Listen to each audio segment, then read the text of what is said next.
Ok. Bună, băieți, și asta. videoclipul, Mrs. D? Yes. Doamna D? Da. I'm so sorry for being late. It's totally my fault. Și că îmi pare foarte rău că am întârziat, este doar vina mea. It's farther from campus than I thought, and then Keep your voice down. I just tucked her in. she's asleep. Well, yes, she's rather sickly. Da, nu știu ce I'm sorry. She goes to bed early most nights. That's her room up there. Last door to the right. Oh my god, cred că, fraților, cred că fata asta face babysitting, cred. Adică a venit aici și i-a zis că îmi pare rău, face stai misită, deja am băgat-o la culcare. Și face deja doarme? Bănuiesc că se referă la vreun copil, nu? Adică cred, Așa nu? cred și eu. Și asta e vreo liceană de asta care vrea să facă și ea un ban în plus.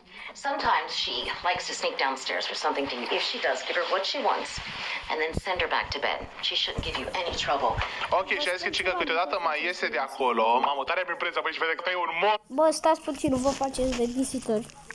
Știți de ce? Nu vă faceți. În filme horror, faceți-vă, bă, dacă vreți.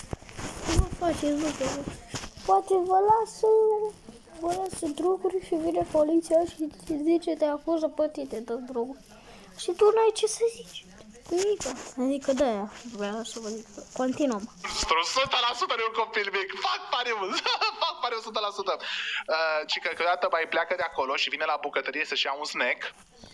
Și că îi dai ce vrei, neapărat ce vrei și după o trimiți la loc. And I should be home right after midnight. Și că și după miezul nopții sunt acolo. Ok, hai să vedem. Is enough? Tot ok? Oh, Da, does she foarte have any ok. allergies? Tot ok? Da, foarte ok. Foarte, foarte ok, bro. Is your medication? Are ceva alergii, medicații? Nu. Nothing like that.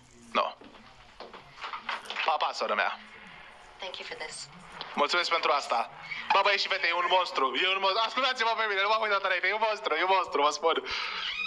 Eu chiar am făcut pariu cu Marius că nu e monstru. Să vedem dacă e un monstru, eu zic că nu e, pentru că n-are cum. Adică n-are cum să fie un monstru. Pun pariu că nu e. Dacă e, îi dau 5 lei lui Marius, dacă îl întâlnesc. Dar deja doarme, soră mea. Bă, da, dacă e un copil mic, depinde cât de mic e, bro, că na. Hai să vedem. Ok, bă, fraților, și după... Mamă, da, ce se aude? A, se aude, e furtuna aici. Bă, e destul de chill, băi, și fete. O, soră mea, o să ai nevoie de crucea aia, când o să vină demonul din cameră, zic eu. E un job destul de chill. I-a dat și reclamă pe care trebuie să ne dea, că merge bine și o reclamă. O să câștige bani. Încă 10. Zic eu. E un job... Voi puneți pariu un comentariu că o să postez videoclipul ăsta. Bă, ce credeți? Nu va fi videoclip real? Sau va? Eu cred că astea sunt filme regizate, da? Voi credeți? Da, logic. Bă, dar ce prost, vreau să întreb altceva. Bă, pun pariu că nu vine niciun monstru și vine cineva pe ușă și zice că e tatăl ei. Destul de chill. Așa am pus eu pariu. Mamă, dar și ca... Oh my god, s-a luat curentul. Mamă, ce mișto arată casa asta. S-a luat curentul, băi și fete. De la furtună.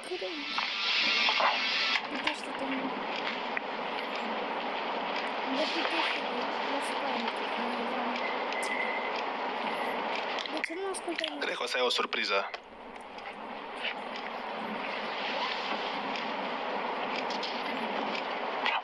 Mamă! Băi, deci am stat ca prostul, ați văzut că n-am zis nimic, că nu mi-am dat seama. Bă, ce e aia? Bă, are lumină specială pentru carte, n-am mai văzut așa ceva în viața mea, se vede că nu sunt un om citit. Bro, cât de tare! Că nu sunt un om citit. Gadgeturi de la America. Suntem în România, nu mai știu chiar.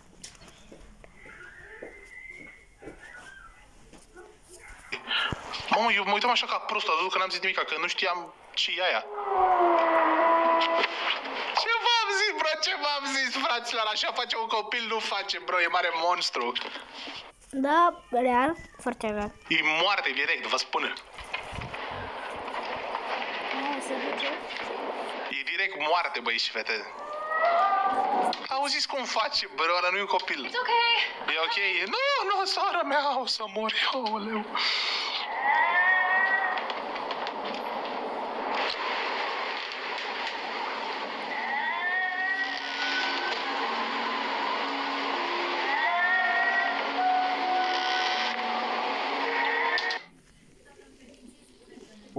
Ce?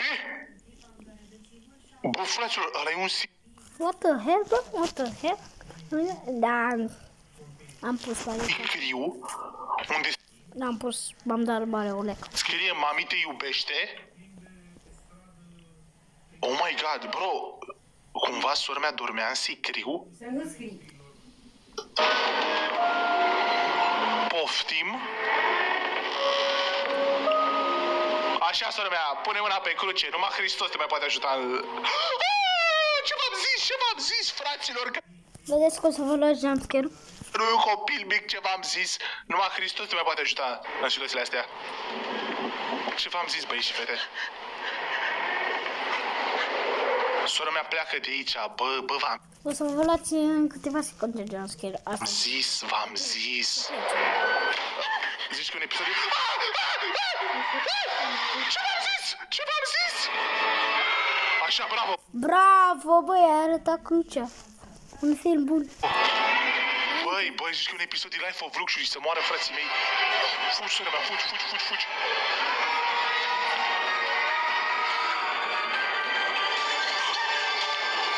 Ce?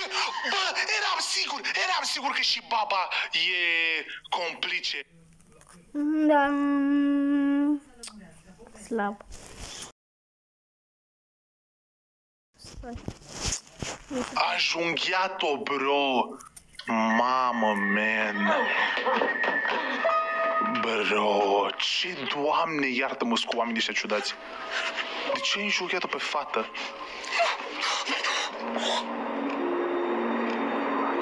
Ca să mănânce, bro. Cred că de-aia, nu? Bă, uitați-vă la asta, bro. Ca să mănânce asta, nu?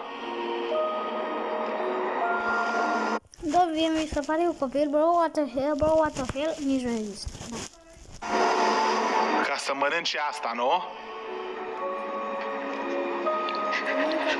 Un pariu că nu mănâncă pe aia și o mănâncă pe masă. Un pariu, decât v-am zis.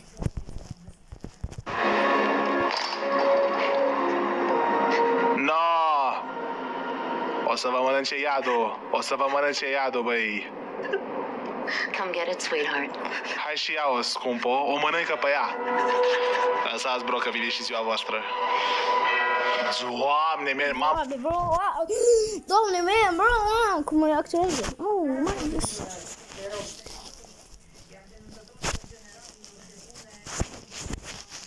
Mă, ce film horror. Holy shit, chiar m-am speriat, bro. Chiar m-am speriat. Insane. Marfă.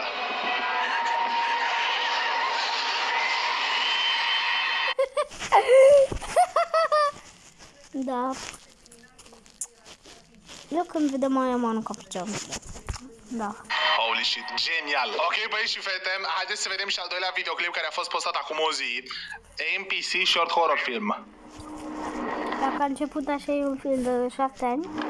Asta se joacă cu setul VR. Hello, de la Caleb. Cred că e tovarășul lui. Sam? Sam, răspunde, bă. Mă auzi? I'm fixing the headset. Și că așteaptă puțin.